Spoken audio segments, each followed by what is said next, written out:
All right, let's start on section 3.3. Notice that this section is called Solve with Multi-Step Equations.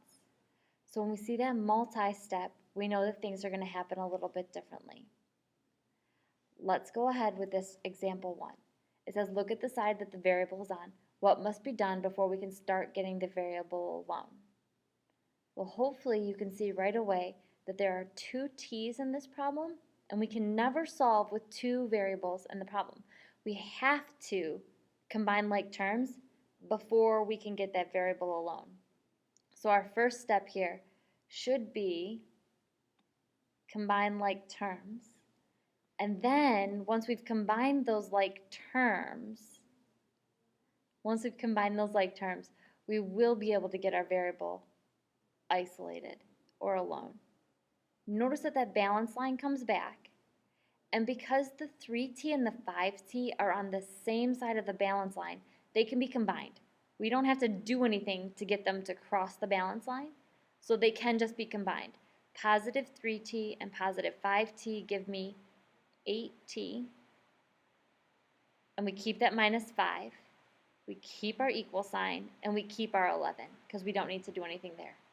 Now our variable, we have just 1, so we can solve for it.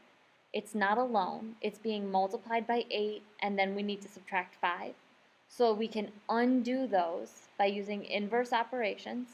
We're going to add 5, then divide by 8. So we show our work, add 5. The reason being, whenever we do an addition or subtraction, we create a 0. Add 5. 8t plus 0 gives 8t. 11 plus 5 is 16. Divide both sides by 8, because 8 divided by 8 is 1. That leaves us with t equals, whatever I did on the left, I have to do on the right, so I divide again by 8.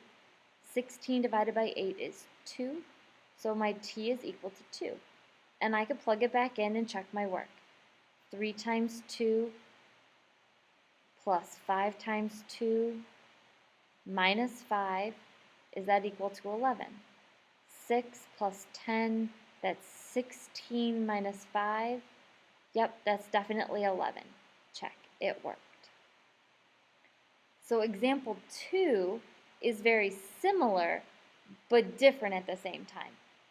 What's different here? Hopefully you looked at it, and you can see that we have, again, two a's.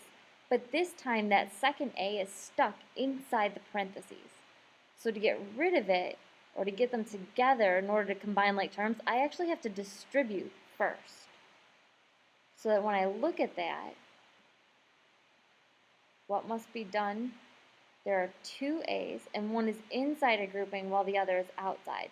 We need to distribute, then we'll be able to combine like terms, so that there's only one a. So we go back over here. Our balance line goes in.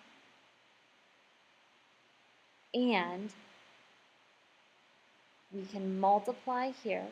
Notice that this multiplication is just the distributive property. I don't need to get it over here to the other side.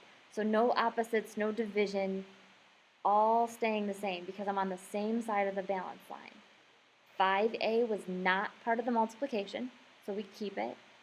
Plus 3 times a gives me 3a, and 3 times 2 gives me positive 6. The equal sign stays, and the 22 stays. That was the distributive property. Now we need to combine our like terms. So we need to get these a values together. Again, they're on the same side of the balance line, so they can just be added. 5a plus 3a is 8a, plus 6 wasn't part of any combining, is equal to 2. And now our variable is alone. Our variable is alone. Well, not alone. It's only one variable, right? Only one a. So now we can get our variable alone. No, it's not alone. Why is it not alone? Because it's being multiplied by 8 and then increased by 6. What can we do? We'll need to subtract 6 and divide by 8.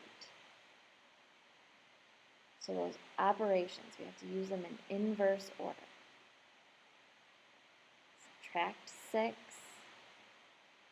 because that would give us adding 0, additive identity number there, 8a equals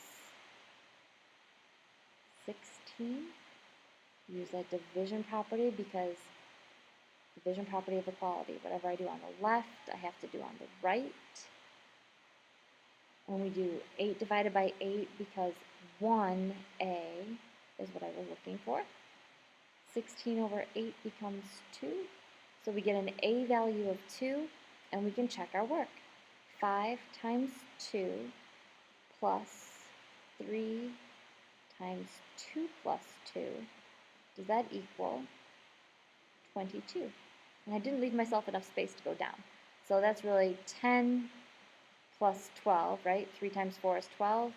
And yep, that is definitely 22. So check, my work works. So you've got 3 practice problems there. Oops, I think I might have gone a little too fast. Here we go. We have 3 practice problems here. Notice that this gray box, I really suggest you take a second and fill it in. I'm not going to fill it in because it is going to be one of my WISC questions for submittal. You've got 3 questions here. Get them done, and then check your work. So here are those 3 practice problems that I had you do. Make sure that you're very careful. The common mistake in the third one is that -7 times -3 should become a positive 21. So if you didn't have a positive 21 when you multiplied, then you didn't remember to subtract, and this is where your error probably happened. It's the most common mistake in this kind of a problem.